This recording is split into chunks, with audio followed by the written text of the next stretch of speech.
बोला क्या बात है, आज सुबह सुबह मंदिर कैसे आना हुआ? हाँ पंडित जी, राम राम। आज काफी दिनों के बाद रवि गांव आ रहा है तो सोचा उसके लिए भगवान से प्रार्थना कर लूं, वो सकुशल गांव में वापस आ जाए। ये तो बहुत अच्छी बात है बोला, जो रवि गांव वापस आ रहा है। सारा गांव जानता है तुमने और राधा भाभी ने कितनी मेहनत से रवि को पढ़ा लिखा कर बड़ा किया है। राधा ने रवि को जितना प्यार दिया है उतना तो शायद ही कोई सगी माँ अपने बेटे को प्यार देगी। ये तुम दोनों की मेहनत का ही नतीजा है जो रवि आज इस गांव का नाम रोशन कर रहा है। भगवान तुम्हारे और तुम्हारे परिवार पर अपनी कृपा दृष्टि बनाए रखे। जी पंडित जी, मैं चाहता हूँ जिस तरह रवि ने इस गांव का नाम रोशन किया है उसी तरह गांव के बाकी बच्चे भी उसके जैसा पढ़ाई लिखाई करके हमारे गांव का नाम रोशन करें। इसलिए मैंने गांव में एक स्कूल निर्माण करने का फैसला भी किया है। बोला तुम जो काम कर रहे हो वो सरकार और गांव के प्रधान को करना चाहिए, लेकिन वो लोग इस गांव की तरफ ध्यान ही नहीं देते। चलो अच्छा है, कोई तो इस गांव के विकास के लिए कदम बढ़ा रहा है। अच्छा पंडित जी, मैं चलता हूँ, रवि के आने की स्वागत की तैयारी भी करनी है। मैं आपसे बाद में मिलता हूँ। अच्छा, राम राम पंडित जी।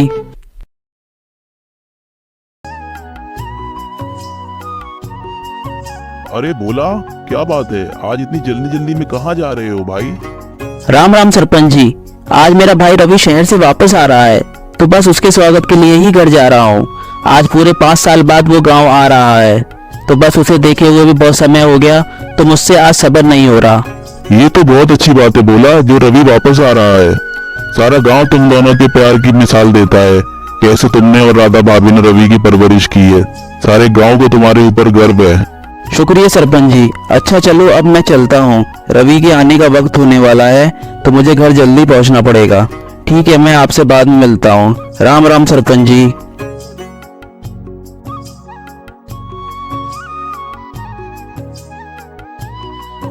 राधा, तुम्हें पता है आज रवि गांव वापस आ रहा है? कितना समय हो गया रवि को देखे हुए। मेरी तो आंखें बस उसका ही इंतजार कर रही हैं।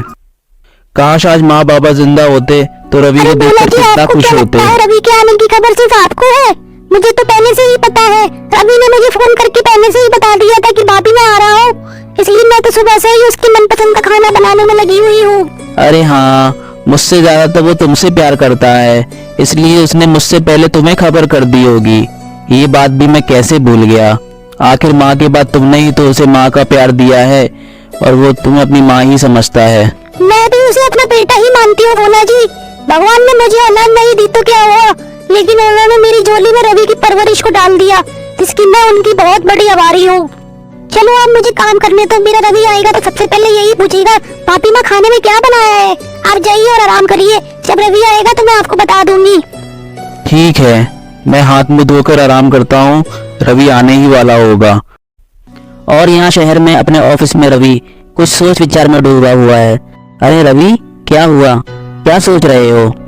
कुछ नहीं राजेश भाई, बस एक दुविधा में हूँ। कल गांव जा रहा हूँ, भैया भाभी की बहुत याद आ रही है तो सोचा गांव चला जाऊं कुछ दिन के लिए। ये तुमने बहुत अच्छा सोचा रवि, तुम्हें कितना वक्त हो गया गांव गए हुए, अपने भैया भाभी से मिले हुए। चले जाओ, तुम्हारा मन भी खुश हो जाएगा और भैया भाभी भी खुश हो जाएंगे। हाँ यार, भैया भाभी से मिले हुए अभी 5 साल हो गए और मैंने उन्हें गीता के बारे में नहीं बताया कि मैंने यहाँ शहर में शादी कर ली है। बस यही सोच रहा हूँ, गीता को वहाँ लेकर जाऊँगा तो भैया भाभी कहीं नाराज ना हो जाए मुझसे कि मैंने उन्हें गीता और अपनी शादी के बारे में नहीं बताया। वो मुझ पर इतना विश्वास करते हैं कि मैं उन्हें बिना बताए कोई भी बड़ा फैसला नहीं लूँगा, लेकिन मेरी और गीता की शादी की बात सुनकर कहीं उन्हें दुख ना पहुँचे, बस यही सोच रहा हूँ। तुम चिंता मत करो रवि, तुम्हारे भैया भाभी बहुत अच्छे इंसान हैं, वो तुमसे कभी नाराज नहीं होंगे। हाँ, तुम्हें उन्हें पहले बता देना चाहिए था कि तुमने यहाँ शादी कर ली है। खैर, अब जो हुआ सो हुआ। अब तुम अच्छे मन से गीता भाभी को लेकर गांव जाओ और कुछ वक्त भैया भाभी के साथ बिता कर आना।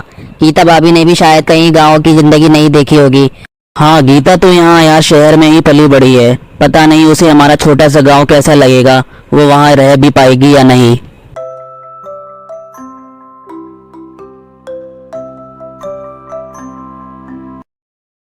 गीता, आज रात की फ्लाइट है हमारी गांव जाने की, तुमने सारी पैकिंग कर ली क्या? हाँ रवि, मैंने सारी पैकिंग कर ली है। तुम हाथ मुंह धो के फ्रेश हो जाओ, थक गए होगे ऑफिस से आकर। चलो ठीक है, मैं थोड़ी देर आराम कर लेता हूँ, फिर थोड़ी देर बाद एयरपोर्ट के लिए निकल जाएंगे। ठीक है, मैं भी तब तक थोड़ा बचा हुआ काम खत्म कर लेती हूँ। देखो गीता, हमारा गांव बहुत छोटा सा है, लेकिन वहाँ के लोगों का दिल बहुत बड़ा है। उम्मीद करता हूँ कि तुम्हें हमारे गांव में बहुत अच्छा लगेगा। हाँ रवि, वो तो वहाँ जाने के बाद ही पता चलेगा, क्योंकि मैंने कभी किसी गांव की जिंदगी का अनुभव नहीं किया। ये मेरा पहली बार का एक्सपीरियंस है। चलो, आशा करती हूँ कि अच्छा ही हो। तुम्हें वहाँ कोई परेशानी नहीं होगी गीता। भैया भाभी हमारे बहुत अच्छे हैं, वो तुम्हारा पूरा ख्याल रखेंगे, जिस तरह उन्होंने मेरा ख्याल रखा है। मेरे लिए भैया भाभी ईश्वर का रूप हैं। जब भी तुम उनसे मिलना तो कोशिश करना किसी बात से उन्हें दुख न पहुंचे। बस एक ही बात का डर मुझे सता रहा है, मैंने भैया भाभी को अपनी शादी के बारे में नहीं बताया। हाँ ये बात तो है, लेकिन जिस तरह हमारी शादी हुई थी उस वक्त हम किसी को कोई खबर कर नहीं पाए थे।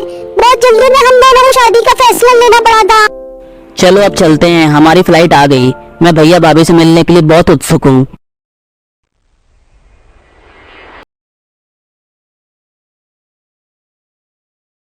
देखो गीता, ये है हमारा गांव। छोटा सा है लेकिन बहुत ही सुंदर और प्यारा है, और सबसे प्यारे हैं यहाँ के लोग, बहुत ही सीधे और साफ दिल के हैं।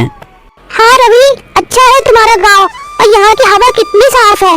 लेकिन मैं सफर करके बहुत थक गई हूँ, और जल्दी से घर पहुँच जाए तो मैं थोड़ी देर आराम करना चाहती हूँ। हाँ बस पहुंच ही गए गीता, वो रहा हमारा घर। भैया भाभी घर ही होंगे। चलो घर में उनसे जाकर मिलते हैं।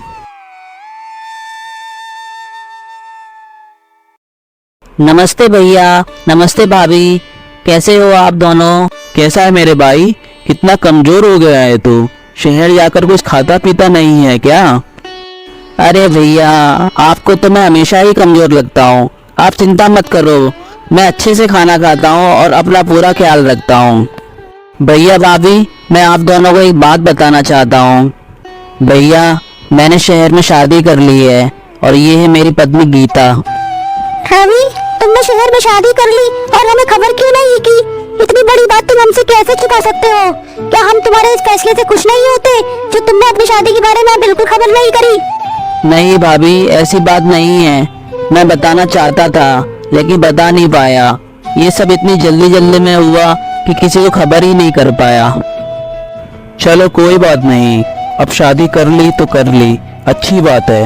वैसे भी हम तुम्हारी शादी करवाने की सोच ही रहे थे रवि। आ जाओ बहू, ये तुम्हारा ससुराल है।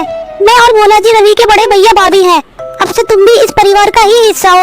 भोला जी सुनिए, अब रवि ने तो शादी कर ली, लेकिन उनकी खानदानी रस्में तो पूरी करवानी पड़ेंगी ना। आखिर अब गीता भी हमारे घर की सदस्य है। तुम ठीक कह रही हो राधा। रवि ने अपनी शादी की बात हमसे छुपाकर गलती की, लेकिन कोई बात नहीं, वो मेरा भाई है और हम सब उसके साथ हैं। अच्छा सुनो, मैं रवि को अपने स्कूल के निर्माण काम को दिखाने ले जा रहा हूँ। तब तक तुम इन दोनों के खाने का प्रबंध कर देना, हम सब घर आकर साथ में ही खाना खाएंगे।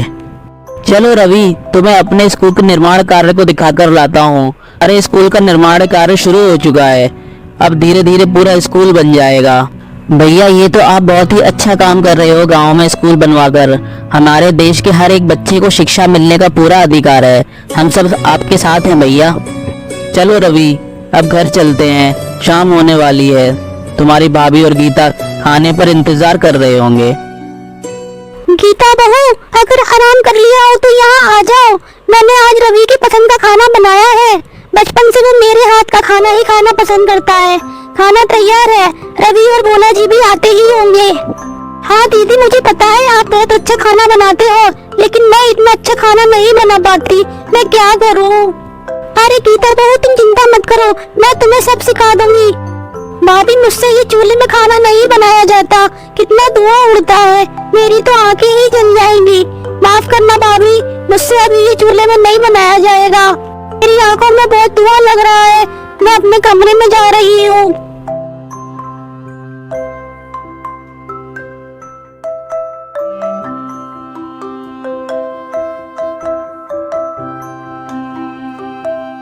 अरे राधा, तुम यहाँ अकेले काम कर रही हो? गीता बहू कहाँ है? गीता अपने कमरे में है भोला जी। वो गीता को अभी चूल्हे में खाना बनाने की आदत नहीं है ना, तो मैंने ही उसे कह दिया था तुम आराम करो, मैं खाना तैयार कर दूंगी। तो वो अपने कमरे में है अभी। अरे गीता, तुम अभी तक आराम कर रही हो? थोड़ा भाभी की मदद करवा देती तो उन्हें कितना अच्छा लगता। उनकी अब उम्र हो गई है, फिर भी वो कभी किसी से किसी प्रकार की सहायता नहीं मांगती, लेकिन ये हमारा फर्ज है अगर हम यहाँ हैं तो उनकी मदद करनी चाहिए। रवि, हम नुस्ते चूल्हे में काम नहीं होता। सारी रात की थकान से सर दर्द हो रहा है और ऊपर से यहाँ मुझे ठीक से नींद भी नहीं आ रही। मेरी तो यहाँ तबीयत ही खराब हो गई है और तुम्हारी भाभी मुझे काम के लिए बोल रही है। अरे गीता, भाभी का ये मतलब नहीं होगा। वो तुम्हें काम करने के लिए नहीं, मदद के लिए बुला रही होंगी। तुम उनकी बातों को बुरा मत मानो।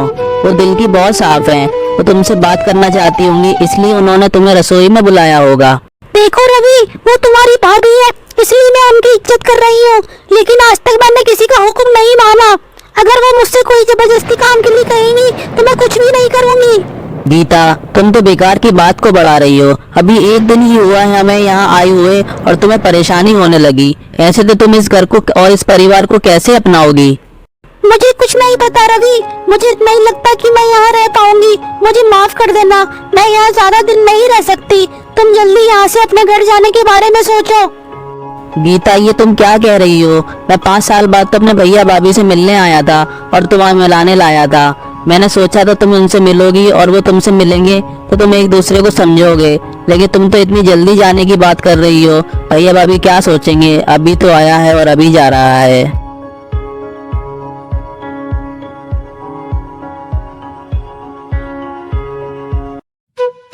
रवि, क्या बात है बेटा? बहू की तबीयत ठीक नहीं है क्या? तुम कहो तो मैं डॉक्टर बाबू को बुला दूं? नहीं भैया, डॉक्टर की जरूरत नहीं है। वो नई जगह है ना, तो थोड़ी तबीयत बिगड़ गई उसकी। अच्छा भैया, मुझे आपसे एक बात करनी है। वो हम यहाँ ज्यादा दिन नहीं रह सकते। आपसे मिलना था सो मिल लिया, दिल को तसल्ली मिल गई। अब कुछ दिन बाद हमें वापस जाना होगा। रवि, इतनी जल्दी जा रहे हो?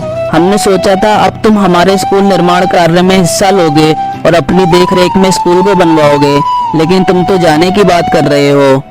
हाँ भैया, शहर में नौकरी है, ज्यादा दिन की छुट्टी नहीं ले सकता और गीता की तबीयत भी यहाँ खराब हो रही है, तो हमें जाना पड़ेगा। हम कुछ समय बाद फिर से यहाँ आएंगे और आपसे और भाभी से मिलने। अब तो गीता और आप सबकी परिचय भी हो चुका है। ठीक है रवि, अगर तुम जाना चाहते हो तो चले जाओ। जहाँ तुम दोनों खुश रहो, हमारी खुशी उसी में है बेटा।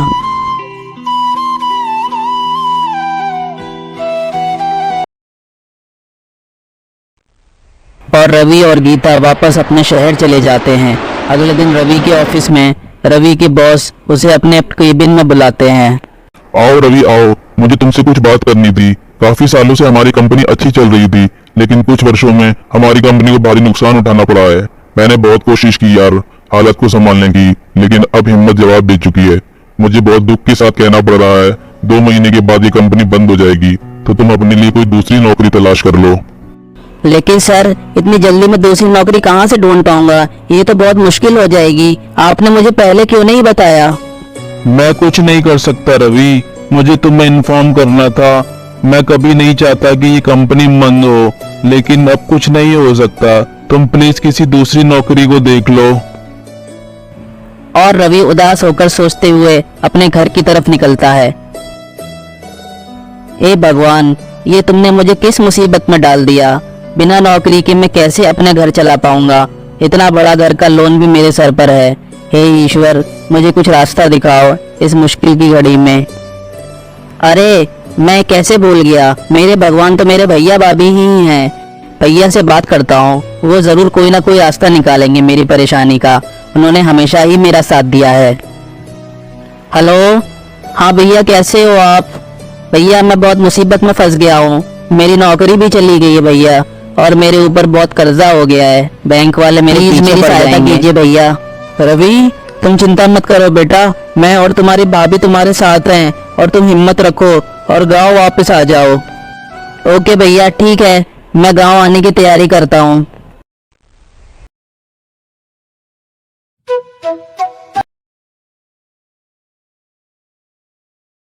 रवि, ये लो, मैंने कुछ पैसे जमा कर रखे थे भाई, मुसीबत की घड़ी के लिए। ये तुम रख लो, तुम्हारे काम आएंगे। और अपने घर का और बाकी का जो भी बकाया है उसे भर देना। धन्यवाद भैया, आपने मुझे एक बार फिर से बहुत बड़ी मुसीबत से बचा लिया है। सच में अगर आप नहीं होते तो मेरा क्या होता? अरे नहीं रवि, ऐसा मत बोलो। तुम मेरे छोटे भाई हो, और भाई की मदद करना तो एक भाई का फर्ज होता है, और तुम्हारी सहायता करना हमारा फर्ज है। जब तक मैं और तुम्हारी भाभी हैं, तब तक तुम्हें किसी तरह की चिंता करने की जरूरत नहीं है मेरे भाई। भैया मुझे माफ कर दो, मैंने जो किया मैं उसकी दिल से माफी चाहती हूँ। अब हम और आप सब साथ में इस घर में रहेंगे और अपने स्कूल को बनवाएंगे और गांव के सभी बच्चों को पढ़ा लिखा कर आगे बढ़ाएंगे। अब हमारा परिवार पूरा हो चुका है, बस इसी तरह हमारा घर में खुशियां आती रहें। चलो अब मंदिर चलकर भगवान के दर्शन कर लेते हैं और उनका आशीर्वाद लेते हैं।